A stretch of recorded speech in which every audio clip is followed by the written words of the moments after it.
Last we've got a little bit of a reaction. Cassani's got to the back of the line. Kengi Alta is the rider just in front of him. He's the guard dog for the Gewiss team. He had his chance to go with the break. He saw it go and he couldn't quite get onto it. And then he fell back into this group. We now have the complete composition of the group here. Giovanetti is the other rider in this group, number 44. Bunyo is here, still feeling fresh after his great victory in the Tour of Flanders, which is certainly a race very few Italians can ever say they've won. So the Mapei class team, even without their leader, Tony Rominger, are having a good race in this chase group. Just over 8 kilometers left to go. It's around about 5 miles, so 4 miles to the climb of the Hui. There goes Pensek, followed by Cassani. And a very laid-back position there. The Mexican Raul Alca seems to sit right back on his bike, long extension. And just a little tap on the backside there of Kengi Alta by the Mexican rider. He's probably just warning him where he was for the left-hand corner there.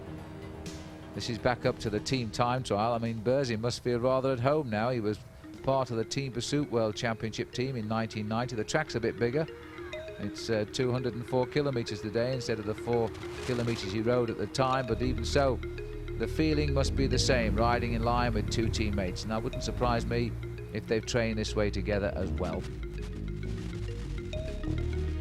Well, the gap, I think, on that climb had to come down to round about 30 seconds to give the chasers a chance to get up to these three riders.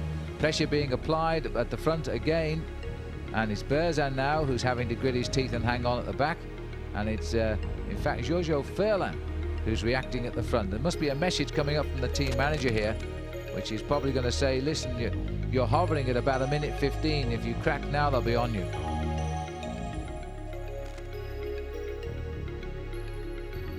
I think we're going to see a lot of Evgeny Berzin because he started to flower this year as a professional. He turned pro in 1993, and how the cycling scene has changed since the Soviet Union dissolved and disappeared and split up into its own nations again. We've seen so many young riders who once rode for the red flag now riding for themselves as professionals, and it's taken a couple of years to settle in, but they're coming through now. 6 kilometers to go. So 3.5 miles, 2.5 miles up to the actual climb, and that's Berzin who's now stretching them out again. A little bit drab today, the Ardennes. They can be very sunny, but usually at this time of the year it still looks a little bit like winter down here. But the roads are made for cycling. They run a lot of tourist competitions too, which cyclo-tourists enjoy, long rides such as Tilth-Bastogne-Tilth, which follows mainly the route of Liège-Bastogne-Liège. It's only slightly shorter by about 30 kilometers, but usually tracks about 8,000 to 9,000 riders in the summer. And there's Argentin riding out his last season and still with the great legs he's had for so many years. He turned pro back at the end of 1980, so he's in his 14th season as a pro, which is tremendous. I can remember back in 1990 he signed one of the richest contracts at the time, which was $400,000 to ride for Aristeia, a team which is sadly no longer part of the professional scene, but many of the riders still excelling as they spread themselves throughout the teams.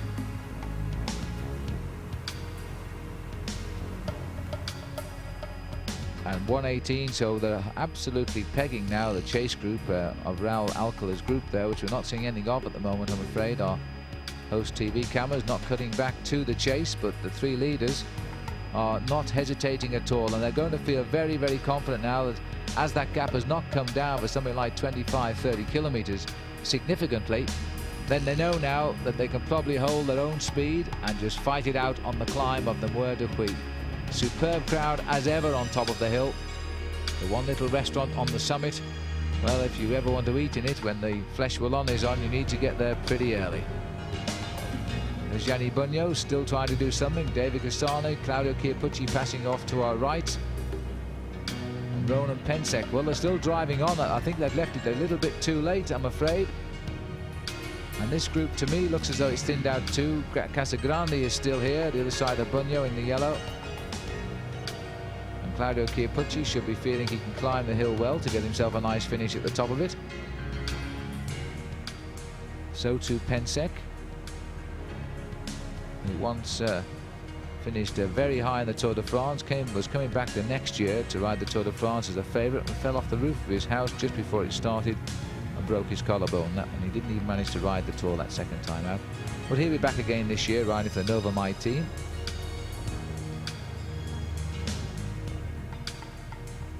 So if most of the work I feel is being done by Berzin, with the second most being done by Furlan, and the captain here in charge of the ship just sitting around at the back. He's just checking over his shoulder to make sure there's no sign of any more cars in the distance, but frankly there are still over a minute 18 back, so there won't be.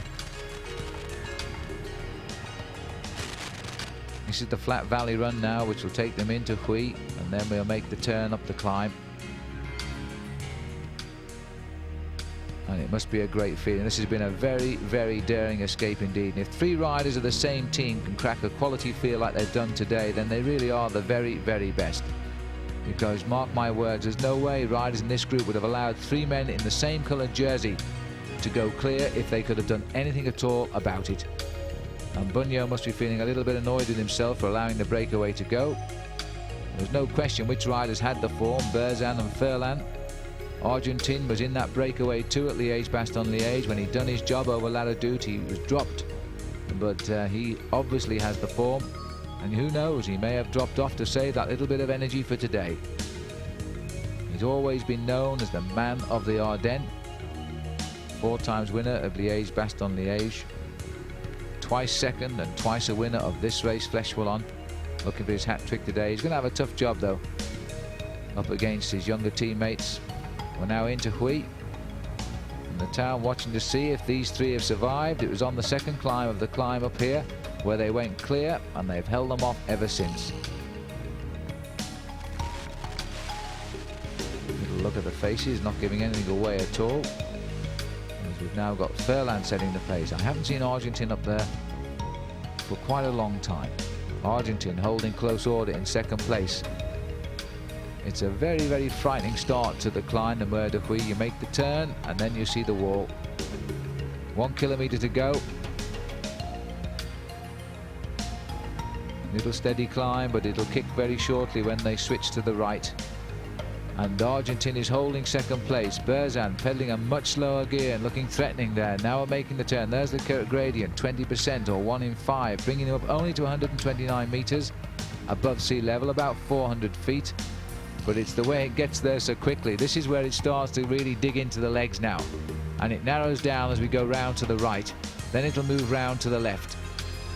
And it looks to me as though Berzin is planning to do something here. He's moving into sight. He knows the climb, but he can't make you move too early, because it is an awful long way to the summit. So Berzin looking to be threatening. Chance to look at his cluster at the back there. It looks like he's riding a 21 or 22 back sprocket. He did have a 39 inside ring on. And in fact, the other two are beginning to move away, and it's Argentin. Can you believe this? It's Argentin who's starting to go away. And Berzin, there's a gap there. If he doesn't grit his teeth and close it, he'll be gone. He's sitting down. He's pedaling a much lower gear than the others, and that's not a good sign now. In fact, Berzin seems to resign himself to third place. The winner of Liège-Bastogne-Liège has dropped off the back. He'll win the Ardennes weekend, that's for sure. And that's more money in the team pot, but it looks as though he's leaving his 2 senior men to go forward here. And it's Argentin at the front and Giorgio Furlan, the winner of Milan-San Remo. And now it looks as though Argentin, his face really is so calm. He's hardly making the effort here as he rides away. And look at the crowd of people, a little bit stunned, I think, to see 3 riders from the same team come back up here. And the Gewiss team has annihilated Fleche Wallone this year. What a marvellous job they've done about it as well. They broke away on this climb the second time up. Ken Gialta could have made it the first 4. He fell back. And now can Moreno Argentin crown what is his final season with a classic victory? And I'm wondering, in fact, if Furlan will make any effort at all to stop him doing that. Berzin very concerned about the race behind now, because his race is over. It's for third place or nothing for him. And a very steady climb too for Moreno Argentin. Well, I've never seen a rather stunned Belgian crowd like this before. They're politely applauding the three riders coming up for the Italian team. But I've seen scenes on this climb in the past where they've mobbed the riders on the way up. And they're watching now Moreno Argentin, a man they should know better than most Belgians on this climb, who's finished twice second in 1985 and 1988. He won the race in 1990 and 1991.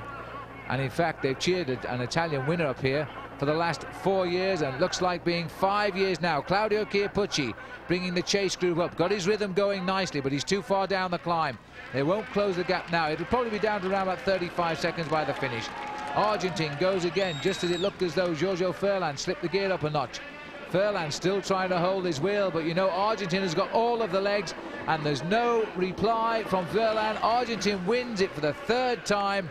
Almost a casual crossing of the line too by Giorgio Furlan, the winner of Milan-San Remo. And they're going to mob Argentin now, as Berzan will finish in third place. He's concerned about the chase. He's right off the power, and in fact the chase is not very far behind him. But Giorgio Furlan will finish second. Evgeny Berzan takes third place. And now the race behind. This is the main field also on the climb now. Erik Breukink in the champion of Holland's colours there, followed by Stefan Rooks, who fell back. This is the group that's split up. In fact, there's a group in front of this fighting out the finish, as our camera's got himself caught up in the main pack coming up here on the climb. But somewhere up the front is definitely Gianni Bugno in that leading group, along with Raul Alcala. Alcala's right in front of me here now, so he's gone away from this group, Gianni Bugno, as they come up towards the line now. And this looks like Della Santa and Bugno. Della Santa, I think, is going to get it, but there's a kick there from Bugno. Della Santa keeping a wary eye on him, but Bugno is coming up, as in it looks as though Della Santa decided to go onto the wheel of Bugno. Bugno's come through, so Berzan is third, Bugno is fourth, Della Santa is fifth. They've got clear of that chase group on the climb itself, and Chiappucci giving best here to Francesco Casagrande. A victory for the third time, and he's had 2 second places as well. Moreno Argentin is going to say farewell to the sport with flying colours this year, but a 1-2-3 for his team. Then comes Gianni Bugno and Della Santa, followed by Casagrande. This has been a very memorable Fleche Wallone. The Belgians may not like it, the Italians certainly will. It's their 5th straight victory in a row, and the first time I can remember 3 riders in the same team taking first, second and third. And I hope you've enjoyed being part of it. Remember, more good stuff still to come. We have the show of the Tour de France. Will Rominger beat Indurain this time? And the Tour of Italy as well. Until we meet again, I'm Phil Liggett saying goodbye.